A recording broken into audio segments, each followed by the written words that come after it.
حضرت محمد صلی اللہ علیہ وسلم اور یہودی کا واقعہ۔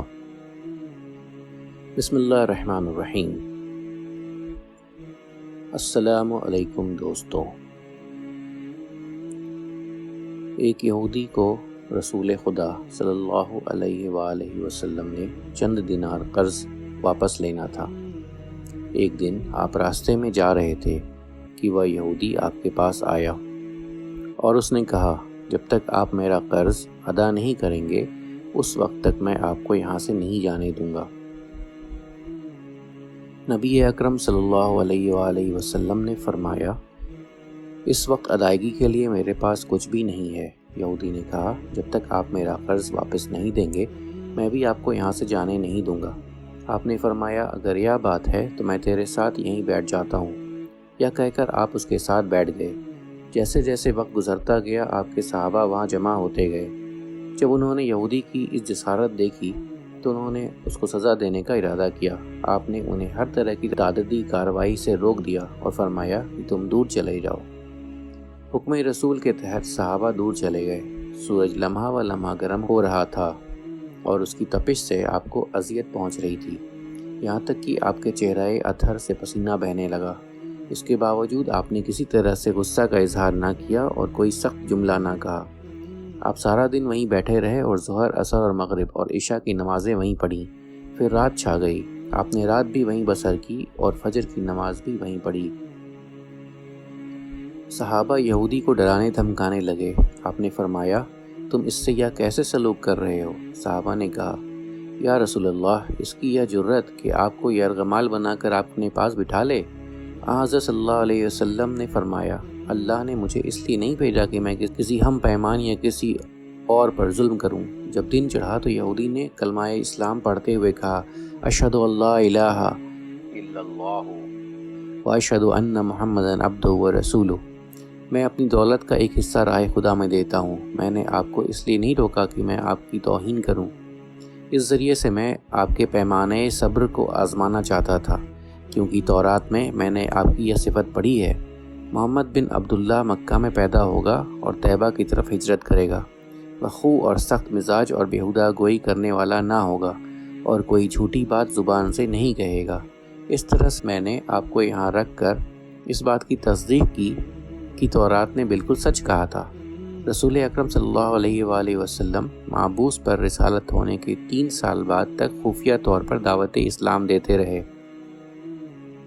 اس کے بعد اللہ تعالیٰ نے آپ کو حکم دیا کہ آپ کھل کر اللہ کا پیغام پہنچائیں اور لوگوں کو خدا کی طرف دعوت دیں۔ ایام حج شروع ہوئے تو پورے جزیرۃ العرب سے لوگ مکہ کی طرف آنا شروع ہوئے۔ نبی اکرم صلی اللہ علیہ وآلہ وسلم کوہ صفا پر چڑھے اور اپنے بلند آواز سے فرمایا، لوگو، میں اللہ کا رسول ہوں، تم اللہ رب العالمین پر ایمان لے آؤ۔ لوگ آپ کی طرف متوجہ ہوئے اور تعجب سے یہ اعلان سنا اور سب کی خواہش ہوئی کہ وہ اعلان کرنے والے کو دیکھے۔ پھر آپ صفا سے اتر کر مروہ آئے اور وہاں پر بھی آپ نے 3 بار یہی اعلان کیا۔ جب ابو جہل نے حضرت صلی اللہ علیہ وآلہ وسلم کا یہ اعلان سنا تو اسے سخت غصہ آیا۔ اس نے زمین سے ایک پتھر اٹھا کر آپ کی پیشانی پر مارا، جس سے آپ کی پیشانی زخمی ہو گئی، خون بہنے لگا اور آپ کا پورا چہرہ لہو لہان ہو گیا۔ اس کے بعد تمام مشرکین آپ کو پتھر مارنے لگے۔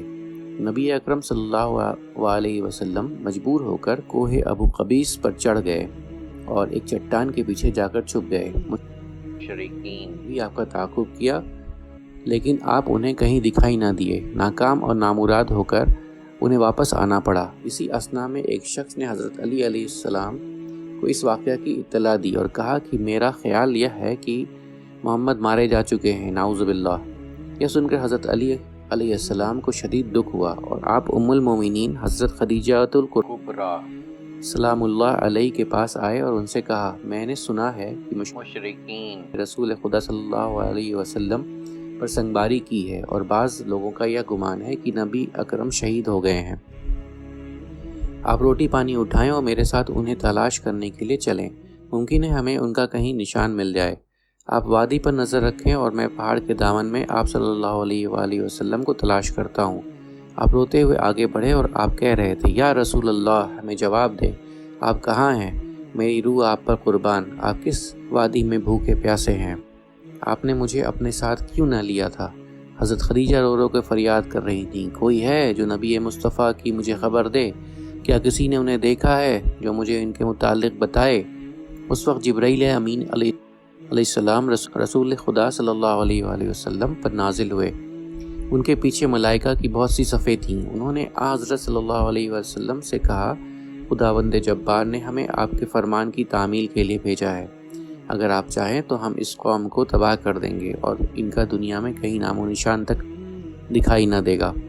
رحمت للعالمین نے فرمایا، میں نبی رحمت بنا کر بھیجا گیا ہوں، میں عذاب اور انتقام کا حامی نہیں ہوں۔ پروردگار میری قوم کو معاف کر دے، وہ مجھے جانتے نہیں ہیں۔ جبرائیل امین علیہ السلام نے حضرت صلی اللہ علیہ وآلہ وسلم سے کہا، خدیجہ سلام اللہ علیہ آپ کی تلاش کر رہی ہیں۔ خدیجہ کے رونے نے آسمان کے فرشتوں کو رلا دیا ہے۔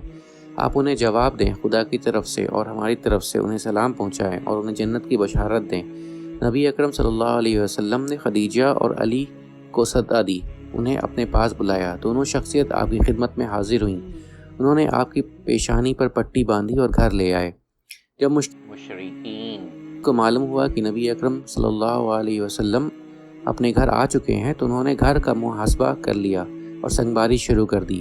حضرت علی علیہ السلام اور حضرت خدیجہ سلام اللہ علیہ آپ کا دفاع کرنے لگے۔ جب سنگباری میں معمولی سا وقفہ ہوا تو حضرت خدیجہ گھر سے نکلی اور انہوں نے چیخ کر کہا، فرزند قریش، کیا تم سے حیا رخصت ہو گئی ہے؟ تم اپنے قبیلہ کی معزز اور محترم خاتون کے گھر پر سنگباری کرنے لگے ہو۔ اگر تمہیں خدا کا خوف نہیں تو دوسرے لوگوں کو اپنے اوپر ہنسنے کا موقع نہ دو اور اپنے لیے ہمیشہ کی ذلت اور بدنامی تو نہ خریدو۔ جب مشرکین نے حضرت خدیجہ سلام اللہ علیہ کی گفتگو سنی تو ندامت کے مارے ان کے سر جھک گئے اور وہ شرمندہ ہو کر اپنے گھروں کو چلے گئے۔ نبی اکرم صلی اللہ علیہ وسلم نے دعوت اسلام کا آغاز ان روح فرسا واقعات کے ساتھ کیا تھا۔ آپ پر کروڑوں سلام ہو۔ آپ نے لوگوں کی گمراہی اور ضلالت سے بچانے کے لیے قدم قدم پر تکالیف اٹھائی اور صدمے برداشت کیے۔ امید کرتا ہوں دوستوں کہ آپ کو آج کی ویڈیو اچھی لگی ہوگی۔ اگر آپ کو ہماری ویڈیو اچھی لگی ہے تو ویڈیو کو لائک ضرور کریں اور مزید اس طرح کی ویڈیوز دیکھنے کے لیے ہمارا چینل سبسکرائب کر لیں اور دوستوں کے ساتھ شیئر کرنا بھی مت بھولیں۔ اللہ آپ سب کا حامی و ناصر ہو۔ انشاءاللہ ملتے ہیں اگلے ویڈیو میں۔ اجازت دیجیے۔ السلام علیکم۔ اللہ حافظ۔